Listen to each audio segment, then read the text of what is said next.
Sekolah Menengah Atas Negeri 1 Soreang Kabupaten Bandung, Jawa Barat, laksanakan asesmen nasional berbasis komputer tahun 2022.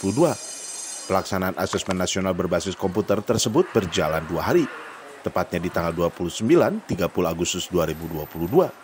Sebanyak 45 peserta didik ikuti asesmen nasional berbasis komputer di SMA Negeri 1 Soreang, berjalan aman dan lancar.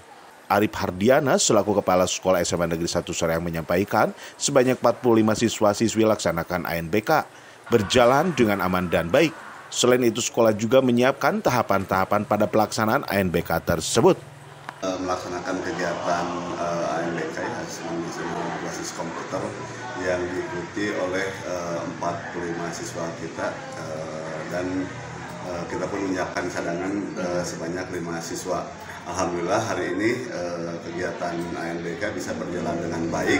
Semua siswa hadir dan menyelesaikan seluruh kegiatan tadi sudah kita laksanakan. ANBK ini kan adalah bagaimana kondisi sekolah kita secara real didiagnosa kan oleh sebuah tahapan berupa ANBK. Jadi kami mendorong kepada seluruh siswa untuk melaksanakan ataupun mengerjakan sejumlah soal untuk diselesaikan dengan baik, mulai dari numerasi ya Bu, juga survei literasi, survei lingkungan dan seterusnya.